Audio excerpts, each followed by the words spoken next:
자, 만약에 미래에서 쓰인 금융 역사책을 우리가 지금 미리 읽어볼 수 있다면 어떨까요? 좀 상상만 해도 등골이 오싹해지죠? 오늘 우리가 바로 그런 아주 흥미로운 사고 실험을 한번 같이 들여다보려고 합니다. 이 모든 이야기의 출발점은 바로 이 질문입니다.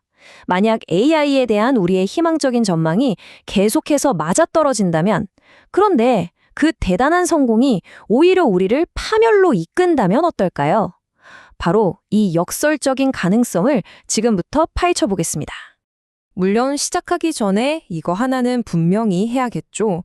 이건 미래를 맞추는 예언이 아닙니다. 이건 하나의 시나리오예요.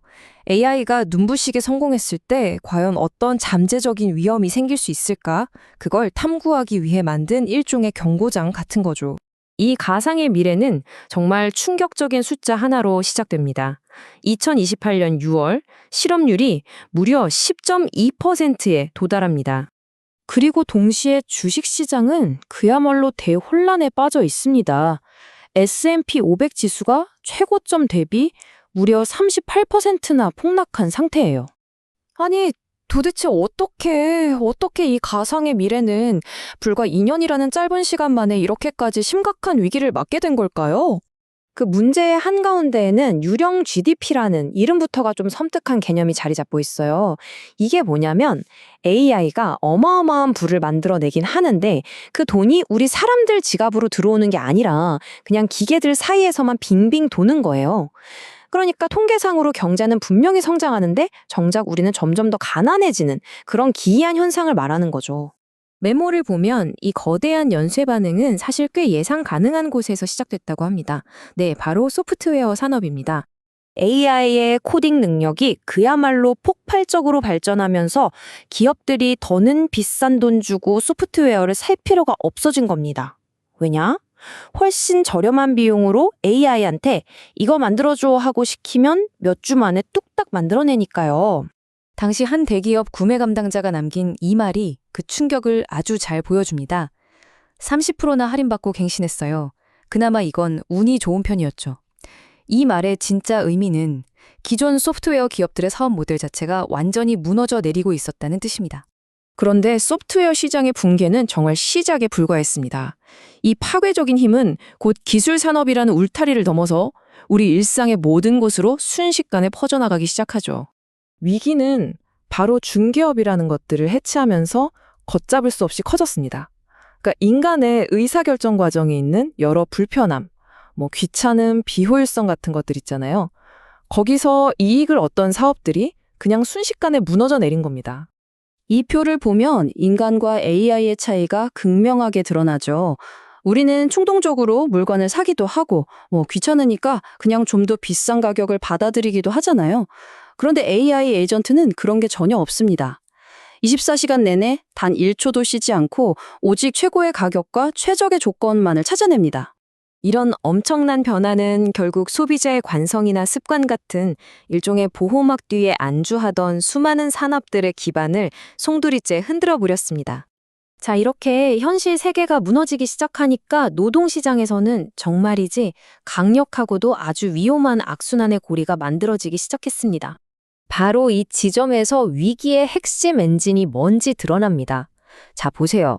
기업이 AI에 투자해서 사람을 잘라요. 그럼 일자리를 잃은 사람들은 당연히 돈을 안 쓰겠죠?